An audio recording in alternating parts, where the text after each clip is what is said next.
गुरु जी को सादर चरण स्पर्श और जितनी भी संगत है उसको भी सादर प्रणाम मेरा।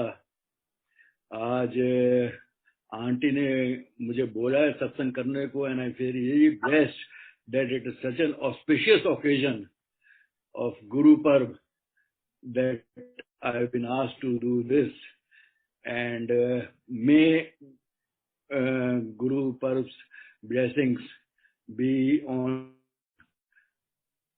the entire Sangat, whether they are present here or not present, but Guru जी के पूरी सत्संग को उनकी blessings मिले, यही अभिलाषा करते हुए मैं अपना सत्संग शुरू करता हूँ। एंड गुरु जी और बाबा नानक का संबंध जो है वो बहुत गहरा रहा है और बार बार गुरुजी बाबा नानक का नाम लेते थे, and he used to tell his satsang to follow his path everything. तो था कि गुरु ने किसी रिलीजन पे कोई बंदिश नहीं लगाई। ही सेड कि follow whatever faith you have, continue with that. Aunty Hindi में चलेगा इंग्लिश में चलेगा? अंकल दोनों ठीक है, इंग्लिश आपको कंफर्टेबल है? Both is fine, mix is fine, जैसे भी। क्योंकि मैं तो दोनों में बोल सकता हूँ, ऐसी कोई बात नहीं। तो लेट इट बी है, मेरे मुंह से जैसे निकले गुरु जी जैसे बुलवाएंगे वैसे ही मैं बोलता रहूंगा। तो it was in 1984 that I received the first introduction to Guruji through Colonel Chatterjee, and it was unfortunately, I will say, for us that being in the army life, we could not very often visit Guruji, anything of that sort, because हम तो भारत भ्रमण कर रहे थे और गुरुजी जो है पंचकुला और जालंधर में उन दिनों थे। पर बीच में गुरुजी के हमेशा वो मिलते रहे संदेश, और जितना भी उनका वो सत्संग थे वो मैं सुनता, kept on getting blessed। पर गुरुजी जो है जब जरूरत पड़ती है उस समय when he feels that necessary to call the physical presence, तो वो निश्चित रूप से बुला लेते हैं। अब हमने तो गुरुजी को मानव रूप में देखा है, मनुष्य रूप में देखा है, तो उनको विधाता के रूप में समझने में थोड़ा टाइम लगा। विश्वास नहीं होता था कि ये हमारे सामने भगवान ही बैठे हैं। पर जो संगत उनके चोला छोड़ने के बाद आई है उसको तो मैं मानता हूं कि वो ट्रूली ब्लेस्ड हैं, कि उन्होंने तो मान ही लिया कि वो विधाता हैं। जबकि हम जो हैं कई बार ये अविश्वसनीय लगता था कि हमारे सामने रब स्वयं बैठा है। पर जब गुरुजी ने बोला कि मैं शिव नहीं महाशिव हाँ, तो we were forced to think, because Guruji का जो है, I mean he had those powers which, I mean compare to other people, जो हमें कुछ ऐसा अनूठा था कि जैसे उनकी क्योरिंग हो गई, हीलिंग हो गई, उनके बाकी जो काम थे, लोगों के रुके हुए काम बन जाते थे आसानी से। तो लगता था कि निश्चित रूप में जो है गुरु हैं। अब जब उन्होंने बोला कि मैं शिव नहीं महाशिव हाँ, तो it forced me, I mean everyone's got a different connection. I mean your connection to Guruji will be different, with God Almighty will be different from my connections. I mean everyone has got his own outlook and all these things. अब वो है श्लोक आता है, गुरुर ब्रह्मा गुरुर विष्णु गुरुदेव महेश्वर गुरु साक्षात पर ब्रह्म तस्मै श्री गुरुदेवाय नमः। अब उससे लगता है कि हाँ गुरुजी जो हैं वो इन तीनों से, ट्रिनिटी जो जिसे बोलते हैं हम अपने स्क्रिप्चर्स में, ब्रह्मा विष्णु महेश, वो तीनों से ऊपर हैं। और शिव पुराण जब पढ़ते हैं तो उनका जो है वो रूप समझ आने लगता है थोड़ा थोड़ा। उन्होंने कहा था कि एक बार शिव पुराण पढ़ने से कोई समझ नहीं आएगा ज्यादा, unless you read it 3-4 times, तब कहीं जाके आपको समझ आएगा कि मैं कौन हूं।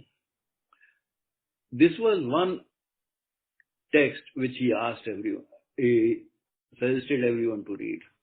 Another one which I just mentioned casually is that Autobiography of a Yogi by Swami Paramahans was another one which he mentioned that it should be read. तो शिव का जब मैंने स्क्रिप्चर्स में पढ़ा तो उन्होंने आम बहुत श्याम करके, लेट मी बी मैनी करके उन्होंने इस यूनिवर्स का क्रिएशन किया। अब शिव में ब्रह्मा और विष्णु का जो है वो युद्ध का मेंशन आता है शुरू में, शिव पुराण के बिगिनिंग के कुछ पेजेस में ही है कि ब्रह्मा और विष्णु का युद्ध हो रहा था और उसी समय वो स्तंभ प्रकट हुआ और दे स्टॉप फाइट।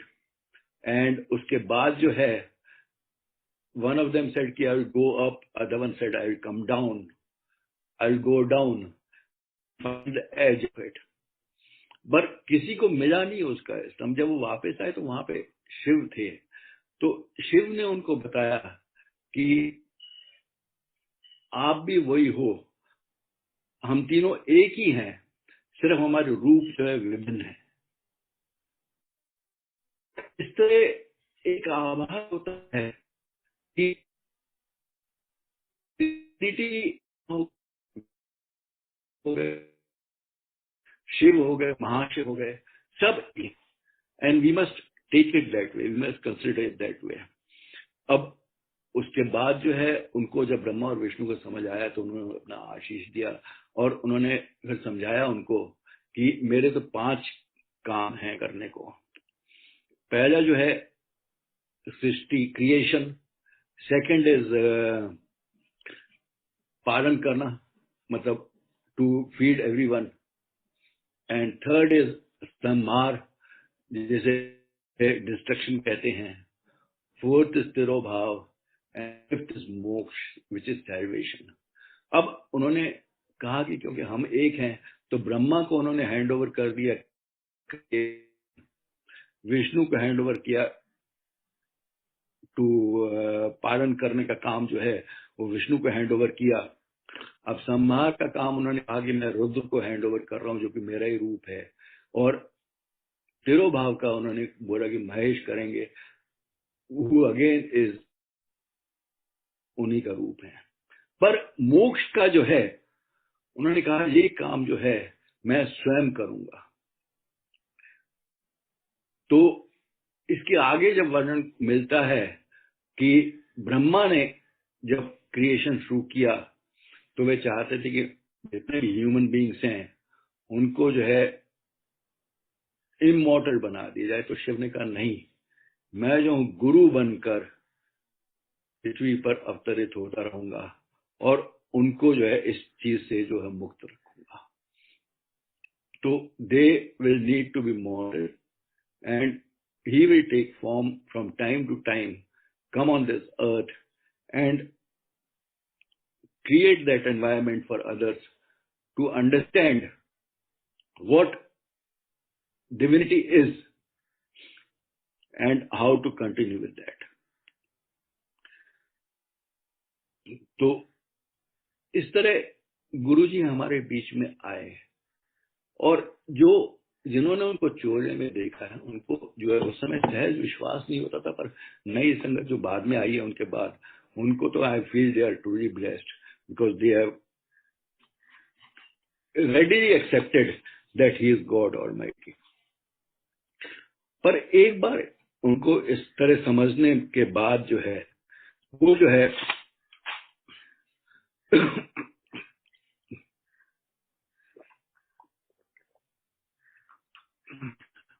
फिर सब चीजें सहज हो जाती हैं, फिर पता लगता है कि हाँ जी हमारे सामने वास्तव में गॉड थे। अब गुरुजी का जो हमने देखा है, उन्होंने उनके कर्म जो हैं उसी के गॉड के जो है जैसे होते हैं वैसे ही थे, मतलब अब क्या बोले, जैसे कि स्क्रिप्चर्स में दिया हुआ है, अर्थ धर्म kama moksha, 4 pillars of life. Is material happiness जिसे बोलते हैं। Dharma is not religion as such in the scriptures, duty. And that's why कहते हैं कि ह्यूमन हिंदू जो है कोई धर्म नहीं है, हिंदू जो है धर्म है, मतलब ड्यूटी है, it's not a religion as such. Third is kama, kama which is इच्छाएं, जो आपकी होती हैं। और जब मनुष्य ने इन तीनों का भोग कर लिया तो then he has to look towards salvation. And अंतिम जो है, जो होता है इस शरीर का, क्योंकि हम सब आत्मा जो हैं, आत्मा का रियलाइजेशन जब होता है तो ये पता लगता है कि आत्मा और परमात्मा भिन्न नहीं है। इसी तरह हम भी अगर गुरुजी को भगवान माने तो हम भी गुरुजी का ही अंश हैं, हम भी उसी रब का अंश हैं। और उन्होंने जो है हमको जो है सीधे मार्ग पे जाने के लिए इस पृथ्वी पर जन्म लिया था। और इसी के लिए उन्होंने जो है, जो भी गुरुजी के पास आया उसको उन्होंने ब्लेस किया है, अगर सही मार्ग दिखाया है। कभी किसी को उन्होंने अनब्लेस नहीं किया, छोड़ा।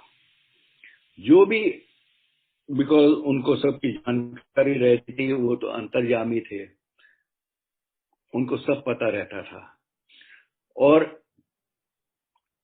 इसी आत्मा को शुद्ध करने के लिए, साफ करने के लिए, अपने को पहचान दिलाने के लिए आदमी को, मनुष्य को, उन्होंने जो है उनको सब सुख भी दिए। और जरूरी होता है कि क्योंकि गुरु ने एक बार बोला था कि मेरे तक पहुंचने का रास्ता जो पथरीला है, आसान नहीं है। और उसके लिए जब तक आदमी जो है मेंटली और फिजिकली स्ट्रांग ना हो, इमोशनली स्ट्रांग ना हो, तब तक उस मार्ग पे वो चल नहीं सकता है। और अगर हम क्लोजली देखें तो गुरुजी का भी यही मार्ग था।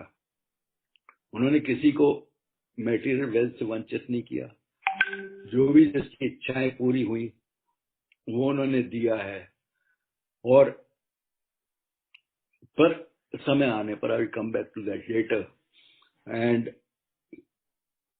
जो भी सुख इस पृथ्वी के भोगने थे, इस माया जाल में रह के जो भोगने थे, जो आदमी भोगना चाहता है, उन सबको उन्होंने ब्लेस करके सब अपने सब भक्तों को दिया है। समय समय पर, ठीक समय पर जब उन्हें लगा कि इसको ब्लेस करना चाहिए तो उन्होंने उसको दिया है। और बहुत ही सिंपल प्रिंसिपल थे जैसे गुरुजी के, कि सबकी भलाई करो, सब फेज एक समान है। और भलाई करते हुए अगर भला किसी का ना भी कर सकते हो तो उसकी बुराई भी ना करो। Do good to others. और सब फेथ एक समान है, कोई सिर्फ नाम जो है डिफरेंट है। अल्लाह बोल दो, गॉड बोल दो, क्राइस्ट बोल दो, राम बोल दो, कृष्ण बोल दो, कुछ भी बोल दो। और अगर हम गुरु को रब मानते हैं तो उनके भी ये सब नाम हो गए।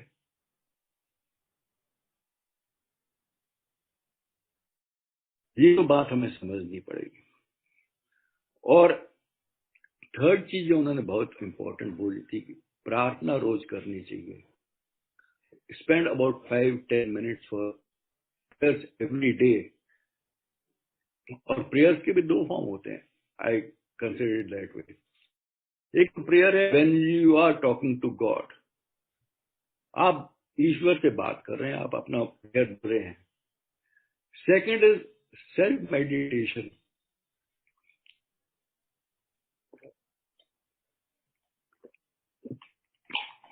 अगर मेडिटेशन ट्रू फॉर्म में किया जाए तो देन इट इज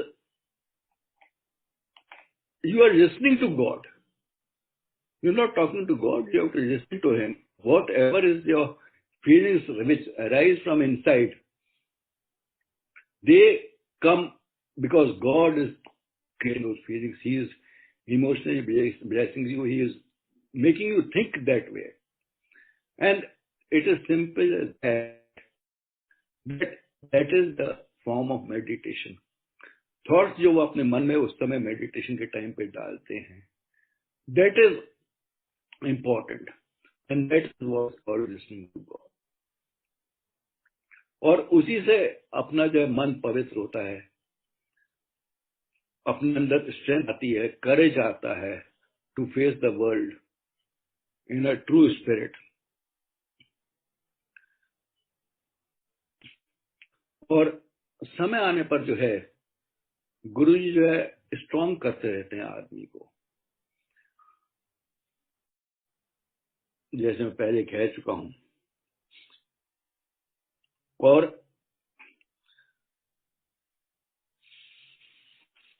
बुलाते हैं अपने पास, अपना ग्रेस देते हैं, अपनी ब्लेसिंग्स देते हैं. और उनका बुलाना ही जो है वो that is the biggest grace की गॉड ने आपको अपने पास बुलाया है. Because he wants that you should come to him and be blessed and see the right path.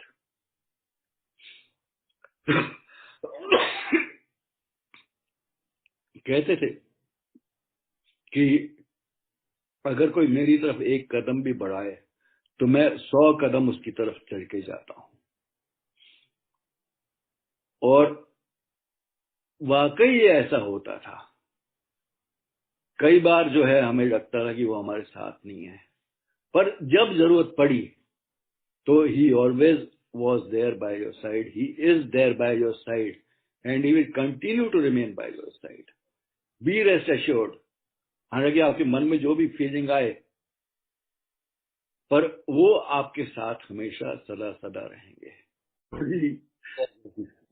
गुरु जी को सादर चरण स्पर्श.